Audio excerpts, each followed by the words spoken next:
इस कार्यक्रम के पुण्यार्जक हैं श्रीमती आशा देवी, सोहनलाल जी विदावत, पुत्र पीयूष कुमार, पुत्र वधू दीप्ति, पुत्र कुशल कुमार, पुत्र वधू जिनल, पोती जीवनी विदावत, परिवार कुंडा, राजस्थान, मुंबई अंधेरी, जिला उदयपुर। लोगों ने कहा कि बिना सोचे समझे बोल भी देता है, फिर माफी भी मांगता है। सॉरी, मुझसे गलती हो गई, मुझे ऐसा नहीं बोलना चाहिए, मुझे ऐसा नहीं। क्या होगा इससे होगा क्या? कुछ होने वाला नहीं मेरे भाई। कितना भी माफी मांगो, कितना भी सॉरी बोल दीजिए, कितना भी क्षमा मांग लीजिए, मुंह से जो शब्द निकल गया वो कभी लौट करके वापस नहीं आता। और एक बात ध्यान रखना, पत्थर से पड़ा हुआ घाव मिट जाता है, लेकिन वाणी से बोला हुआ घाव जिंदगी भर मिटता नहीं। लाख कोशिश कर लो, कितना भी बोल दो कि मुझसे गलती हो गई, माफ कर दो, सामने वाला कर भी देगा, लेकिन तुम्हारी वाणी का घाव मिटने वाला नहीं। इसलिए बहुत सोच समझकर बोलने का प्रयास करो।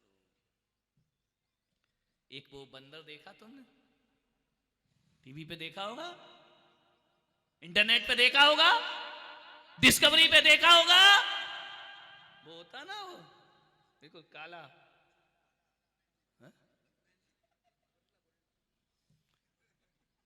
सब याद है इनको, चिंपैंजी, गोरिल्ला।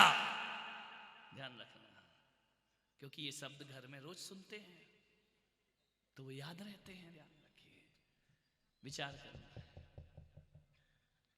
मैंने सोचा, मैंने देखा कि वो जो गोरिल्ला है, जो चिंपैंजी है, वह बिल्कुल मनुष्य की तरह है। ध्यान रखना, उसको देखकर तो डार्विन ने थ्योरी बना दी ना कि मनुष्य बंदर का विकास है। ध्यान रखना, वैसे ही चलता है, वैसे ही बोलता है, बच्चों को वैसे ही उठाता है।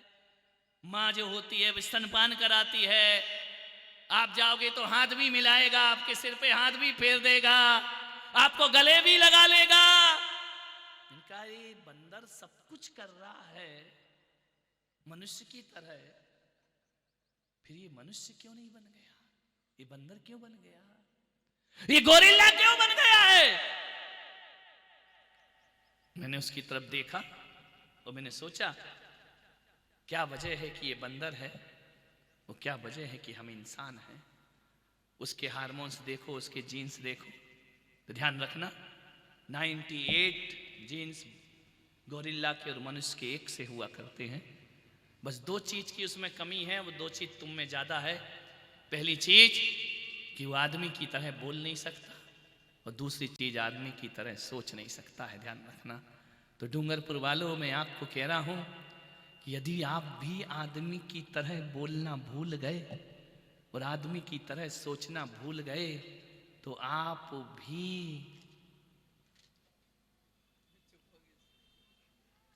शोक सभा थोड़ी है, बोलो, आप भी दो चीज नहीं, तुम्हारी बात नहीं कर रहा हूं, केशरिया जी वालों की बात कर रहा हूं। अब तो चौमासा हो गए, अब उनसे काहे को डरना अपने को। ध्यान रखिए, आप भी मनुष्यता को खो रहे हैं केवल बोलने और सोचने के कारण। आदमी आदमी है और बंदर बंदर है। अच्छा बोलो, मीठा बोलो। कल मैं बरदान स्कूल में था, वहां के संस्थापक सुंदर जी, उन्होंने बताया कि हमारा स्कूल शिक्षा से ज्यादा संस्कारों पर ध्यान दे। सारी दुनिया में संस्कारों की जरूरत है, शिक्षा तो बहुत स्तर पर ऊपर उठ गई है, संस्कार दिनों दिन गिरते जा रहे। उन्होंने कहा हमारे स्कूल का हर बच्चा, 99% बच्चे अपने माता पिता के पैर छूकर घर से स्कूल आते हैं। ध्यान रखिए, शिक्षक के पैर छूते हैं। मान्यवर, मैं भी आपसे निवेदन कर रहा हूं कि तुम्हारा बच्चा स्कूल की मार्कशीट में अच्छा नंबर ना लाए तो कोई बात नहीं, मगर जिंदगी की मार्कशीट में उसमें 100 में से 100 नंबर आना चाहिए, तो तुम्हारा बच्चे का पिता बनना सार्थक और सफल हो जाएगा। जिंदगी की कॉपी में, जिंदगी की मार्कशीट में फेल नहीं होना चाहिए। कितना भी पढ़ लिख जाए इंसान, उसको अपने संस्कारों को कभी जिंदगी में भूलना नहीं चाहिए। ध्यान रखिए। मान्यवर, कल मैंने सुंदर जी के 2 बच्चे थे, आए हैं क्या? वो नहीं आए आज? हाँ, अच्छा आए हैं। मैंने उनके दोनों बच्चों को कहा कि तुम अपने, ये तुम्हारे कौन है? बोले हमारे पिता हैं। मैंने कहा तुम इनके कौन हो? बोले हम इनके पुत्र हैं। मैंने कहा तुम क्या बोलते हो? बोले हम पापा बोलते हैं। मैंने कहा नहीं, सारी दुनिया को संस्कार सिखा रहे हो, तो आज से तुम दोनों बच्चे नियम लो कि हम पापा नहीं, हम पिताजी कह करके उनसे बात करेंगे, और अपनी मम्मी को मम्मी नहीं, अपनी माँ को माँ कह करके बुलाएंगे।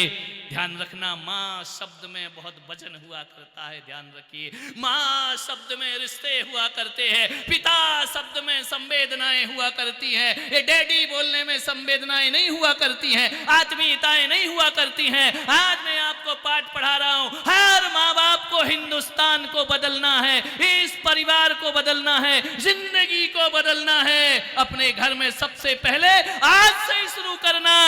हम अपने पिता को कभी डैडी डैड कहकर नहीं बुलाएंगे। पापा, पापा क्या होता है? पापा, पापा क्या होता है?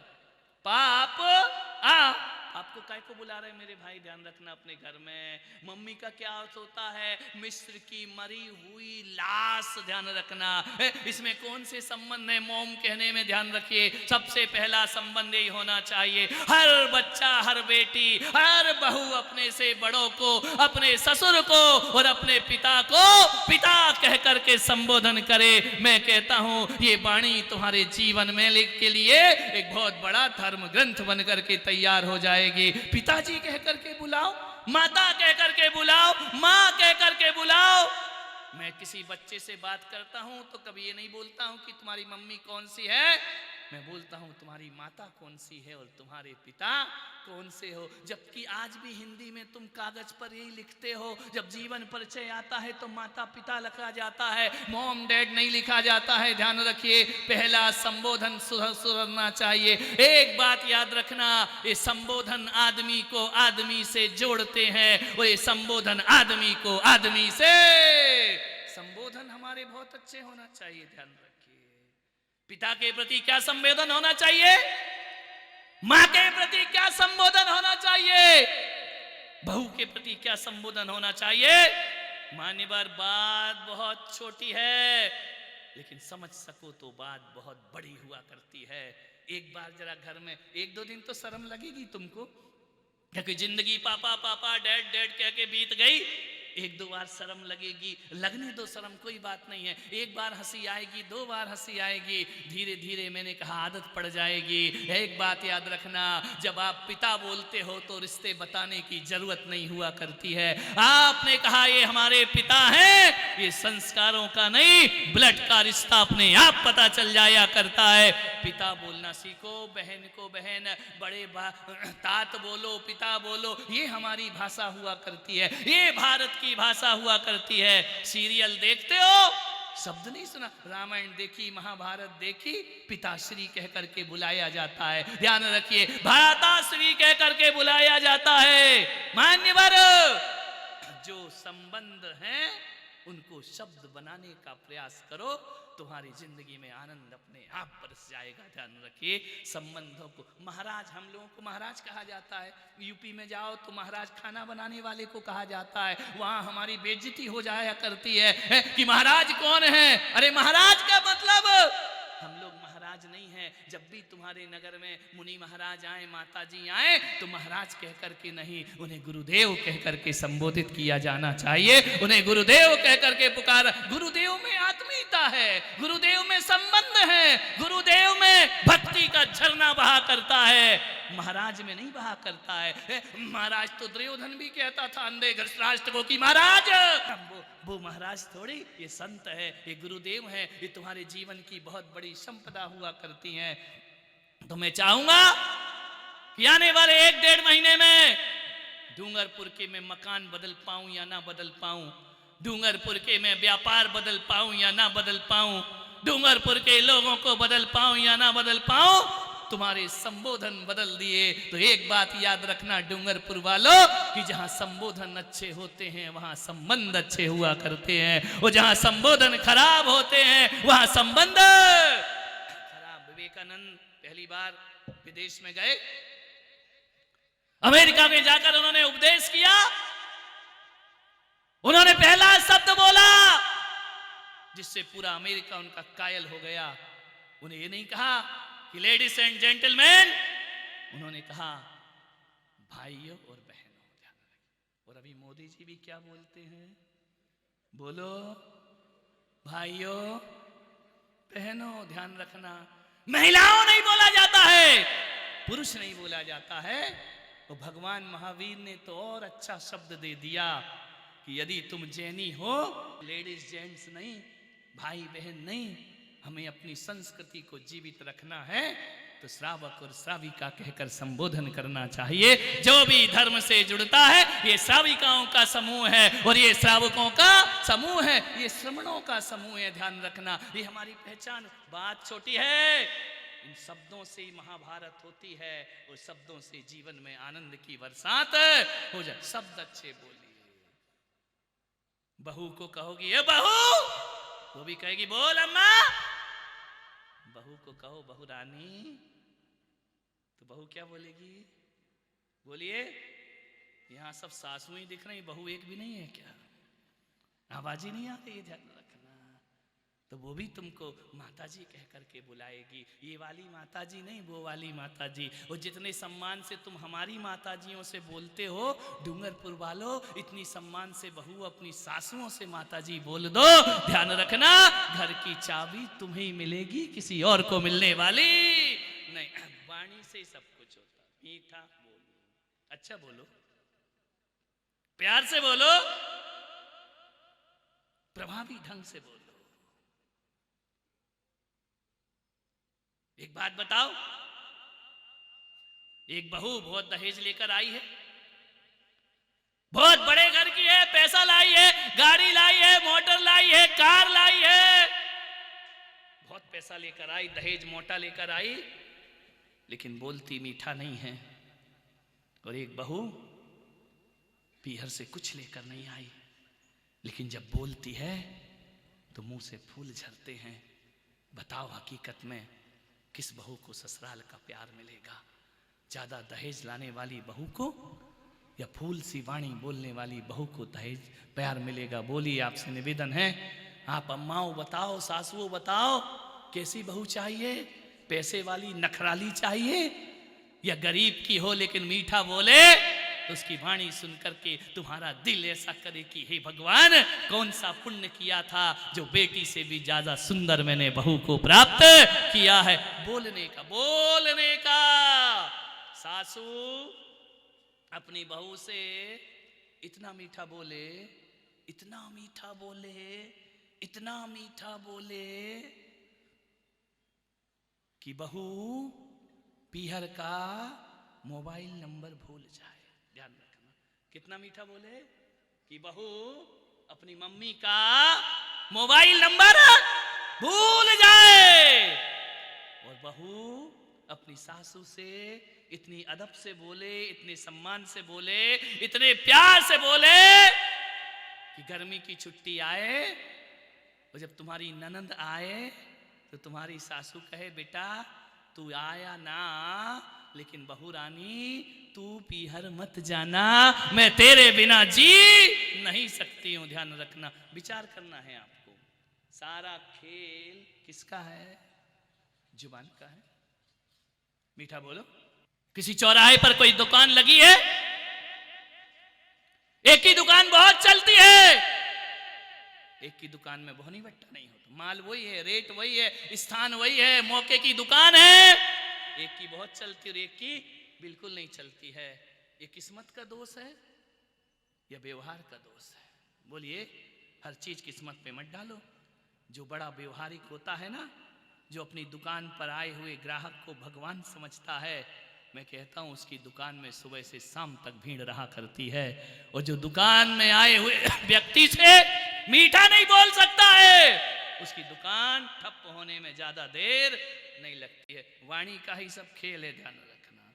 माल हल्का हो, बोलने वाला वजनदार हो तो हल्का माल भी बिक जाता है, और माल भारी हो और बोलने वाला हल्का हो तो कहते हैं ना कि बोलने वाले की मिट्टी भी बिकती है और नहीं बोलने वाले का सोना भी बिकता नहीं। सारी कला किसकी है?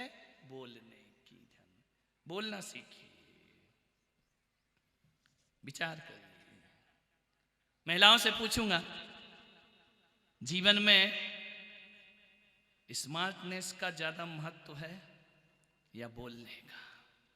तुम कितनी सुंदर दिखती हो, इसका महत्व ज्यादा से ज्यादा 20% होगा, 80% काय का महत्व है? बोलिए, बोलने का महत्व है ना। एक लड़की बहुत सुंदर है, बहुत खूबसूरत है, परियों जैसी है, स्वर्ग से आई हुई अप्सराओं जैसी है, लेकिन बोलती बुरा है, अच्छी लगेगी? बोलो। और एक वो है जो ज्यादा सुंदर नहीं है लेकिन बोलती बहुत मीठा है, अच्छी लगेगी? बोलो।